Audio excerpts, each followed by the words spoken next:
Press वार्ता का क्या उद्देश्य है? क्या प्रेस वार्ता का यही उद्देश्य था, जो रिकॉर्डिंगें कल वायरल हुई हैं और आज समाचार पत्रों में भी छपा है, उस पर हम अपनी बात प्रस्तुत करने आए हैं। और ये दूसरे हमारे उपाध्यक्ष जी हैं जिन पे आरोप लगे हैं, तो ये भी अपनी बात रखने आए, क्योंकि इनकी छवि ने माफिया और भांग और चरस गांजे का व्यापारी और तस्कर बताया गया है। आप पर किस तरह का आरोप लगा है? मेरे पे आरोप नहीं लगाए। असल में मैंने शिकायत करी थी, युवा मोर्चा अध्यक्ष के बनने के लिए हम प्रेषित थे और हमने कुछ पैसे का लेन देन हमारे और जिलाध्यक्ष जी के पुत्र, जिलाध्यक्ष ऋषिपाल सिंह जी के पुत्र तपेश चौधरी से हुआ था, जो बाद में हमने नहीं बने। पार्टी का सम्मान है, पार्टी ने जो आदेश किया हमने स्वीकार किया।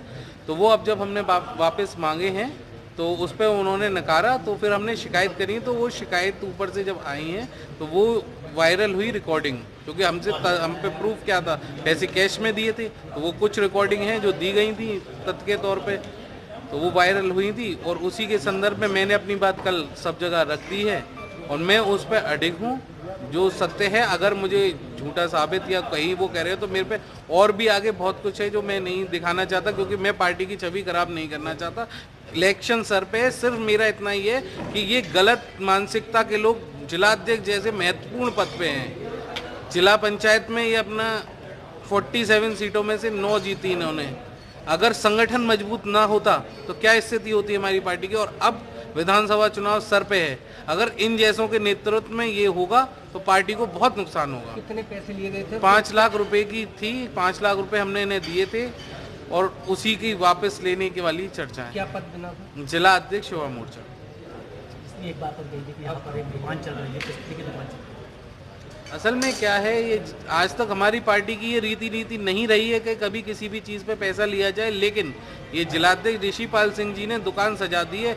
हर पद, हर प्रकोष्ठ और हर चीज़ के लिए पैसे की डिमांड होती है। कार्यकर्ता मजबूर होता है, जिलाध्यक्ष ये है कि 1 मिनट में कुछ भी कर दें। अब आगे कहाँ शिकायत करेंगे आप? आगे पार्टी में हम शिकायत कर रहे हैं और उसी के प्रोसीजर में ये रिकॉर्डिंग शायद वेरीफाई होने आई, तो किसी के उससे हुई हैं वायरल। किस किस पद के लिए कितनी डिमांड रखी? अलग अलग है। हमसे तो हम इतना कह सकते हैं कि हमसे जिलाध्यक्ष जी ने 5 लाख रुपए की डिमांड करी थी युवा मोर्चा जिलाध्यक्ष बनने के। पैसे टुकड़ों में लिए थे, 1.5 लाख रुपए एक बार, फिर 50,000 रुपये, फिर 2 लाख रुपए और फिर 1 लाख रुपए। मैं अमित ठाकुर, जिला उपाध्यक्ष युवा मोर्चा अलीगढ़। किस तरह का आरोप लगे हैं आपको? क्या कहेंगे? मेरे पे कल मैंने एक ऑडियो सुना, ऑडियो आया मेरे पास, एक मेरे मित्र हैं उन्होंने भेजा। उस ऑडियो में था कि मैं जिलाध्यक्ष जी के बेटे तपेश के द्वारा, उस ऑडियो में तपेश की आवाज़ थी। तपेश और एक चैरव ठाकुर जो ये बैठे हैं, जिला उपाध्यक्ष रहे हैं मेरे साथ, इनका एक वॉइस इनकी थी, एक उनकी थी। उसमें इनकी बात हो रही थी कि तो क्या नाम है, तपेश बोल रहा था कि अमित ठाकुर चरस और उसका गांजे का धंधा करता है, मैंने ये लिख दिया है, इसमें सबको मैंने पोत दिया है। तो भाई साहब, ये मेरा सुनने के बाद मेरे तो पैरों तले से ज़मीन खिसक गई। मैं कल से इतना मानसिक मतलब वो हो रहा हूँ कि मेरा दिमाग ही काम नहीं कर रहा कि मैं क्या करूँ। मैं वहाँ से तुरंत यहाँ आया, मैंने यहाँ आके सबसे बात की, मैंने कि जी क्या करना चाहिए, ऐसे ऐसे बात हो रही है। घर गया तो घर पे लोग मुझसे, मैं वहीं से घर के बाहर से ही वापस आ गया। जब सब लोग पूछने लगे, फ़ोन आना शुरू हो गए। मेरी ये मान लो कि घर में कल से खाना भी नहीं बना है कि ऐसे आरोप मेरे पे लगे।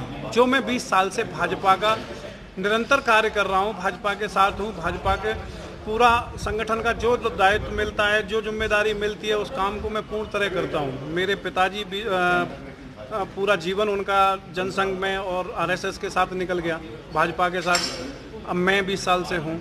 और उसके बाद अगर ऐसा कहा जाए और ऐसा बोला जाए तो मेरे आत्मसम्मान को कितनी चोट पहुंची होगी ये मैं जानता हूँ। आपने अभी कहा था कि इस तरह सिद्ध नहीं करते हैं तो क्या करेंगे आप आगे? अगर मैं कह रहा हूँ, जिला अध्यक्ष जी ने और उनके बेटे ने, ऋषिपाल जी ने और उनके बेटे ने ये आरोप मेरे ऊपर लगाए, ठीक है, आप उन्हें 24 घंटे में साबित कर दीजिए, सिद्ध कर दीजिए। प्रूफ तो होगा ना आपके पास, तो आप सिद्ध करिए। अगर आप सिद्ध कर देंगे तो जो मुझे सजा होगी मैं उसे भोगने तैयार हूँ। अगर आप सिद्ध ना कर पाएँ तो फिर इसका क्या इलाज है? तुम किसी का इसको, फिर मैं पार्टी से आग्रह करूंगा कि पार्टी इनके खिलाफ कार्रवाई करे, इनसे बात करे, जैसे भी है। मैं संगठन के आगे हाथ जोड़ के रिक्वेस्ट करूंगा कि संगठन इनसे बात करे, जैसे भी करे, और मुझे न्याय मिले। मैं अपनी जो मेरी सामाजिक पृष्ठि एकदम धूमिल हुई है, जो मुझे घर से निकलने में भी दिक्कत लग रही है, बाहर जाने में भी दिक्कत लग रही है, जो मैं लोगों से फेस कर सकूं, बात कर सकूं, ऐसी स्थिति मेरी हो पाए, जो मेरा मान सम्मान खोया है वो मुझे वापस मिले। क्या निर्णय रहेगा फिर आपका? मेरा निर्णय भाई साहब, मैं कल तक देख रहा हूं, कल तक अगर कोई कार्रवाई होती है, क्या होता है, या ये अपने साक्ष्य पेश करते हैं, ठीक है तो ठीक है।